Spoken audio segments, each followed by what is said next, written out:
March for Gaza প্রোগ্রামে লাখো মানুষের ভিড়ে সবচেয়ে সম্মানিত ব্যক্তিত্ব ছিলেন বায়তুল মোকাররম জাতীয় মসজিদের খতিব মুফতি আব্দুল মালিক হাফিজাহুল্লাহ। দেশের জাতীয় মসজিদের খতিব তিনি, ইসলামের সর্বোচ্চ প্রতিনিধিত্বকারী আসন। চাইলে তার পাশে 10 জন দেহরক্ষী থাকতে পারত, পায়ে লাখ টাকার জুতা, গায়ে বাহারি জুব্বা, কিন্তু না, তিনি এসেছেন একজোড়া সাদাসিধে পুরনো স্যান্ডেল পরে, চোখে বিনয়ের আলো, মুখে মৃদু হাসি আর মাথা নিচু করে কথা বলার ভঙ্গিতে, যেখানে অহংকার নেই, আছে শুধু আল্লাহর ভয় আর মানুষের প্রতি ভালোবাসা। সামাজিক মাধ্যমে সালিকুর রহমানের বর্ণনা থেকে আমরা মুফতি আব্দুল মালিকের দুনিয়া বিমুখ জীবনের একটি অবিস্মরণীয় দৃষ্টান্ত পাই। তিনি লিখেছেন, খতিব আব্দুল মালিক হাফিজাহুল্লাহ প্রোগ্রাম শেষ হবার পর স্টেজে বসে আছেন। গেস্ট সবাই চলে গেছেন, একা উনিই বসা, শরীর অনেকটা অসুস্থ। সর্বশেষ ওনাকে নিয়ে মন্দির গেটে যাওয়া হয় পায়ে হেঁটে। সেখান থেকে বায়তুল মোকাররম যাবেন, কিন্তু একটা গাড়ি নেই, রিকশাও পাওয়া যাচ্ছে না। অনেক কষ্টের পর একটা ছোট ভ্যান পাওয়া যায়। মুফতি আব্দুল মালিক হাফিজাহুল্লাহ চালকের কাছে গিয়ে বলতেছেন, ভাই কষ্ট হবে, যেতে পারবেন? অবশেষে হুজুর সাধারণ মানুষের মতো ভ্যানে বসে বায়তুল মোকাররম গেটে আসেন।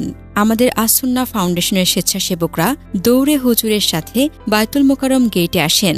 হুজুর ভ্যান থেকে নামলেন, পকেট থেকে একটা টাকার খাম বের করে ভ্যান চালকের হাতে দিয়ে আস্তে আস্তে করে বললেন, ভাই, এগুলো আমার পক্ষ থেকে আপনাকে হাদিয়া। সম্ভবত টাকাগুলোর সভাপতি হিসেবে আজকে দেওয়া হয়েছে। কিন্তু হুজুর খাম খুলেও দেখেননি। কতটা দুনিয়া বিমুখ একটু চিন্তা করুন। মুফতি আব্দুল মালিক শুধু একজন খাতিব বা আলেম নন, তিনি একজন জীবন আদর্শ।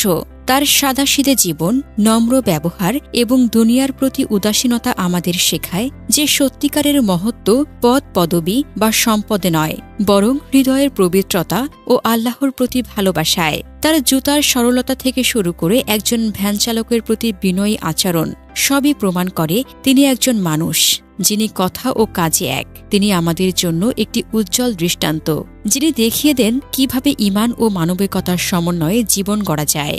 জানা যায়, মুফতি আব্দুল মালিক একজন প্রখ্যাত ইসলামী আলেম, হাদিস বিশারদ এবং ইসলামী আইন বিশেষজ্ঞ।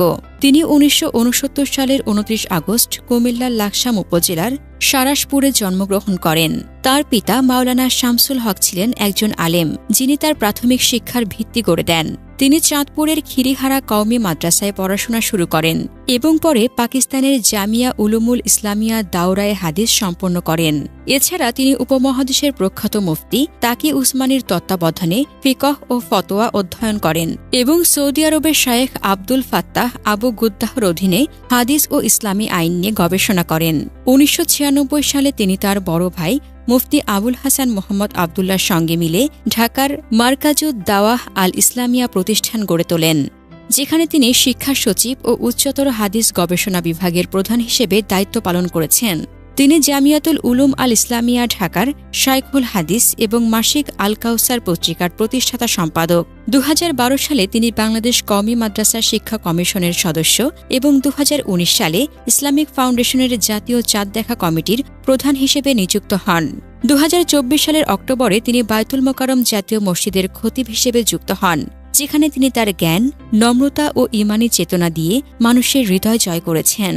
তার বক্তৃতা ও খুতবায় ইসলামের সঠিক বার্তা পৌঁছে দেওয়ার পাশাপাশি তিনি সমাজের নানা সমস্যা নিয়ে স্পষ্ট ও সাহসী অবস্থান নেন।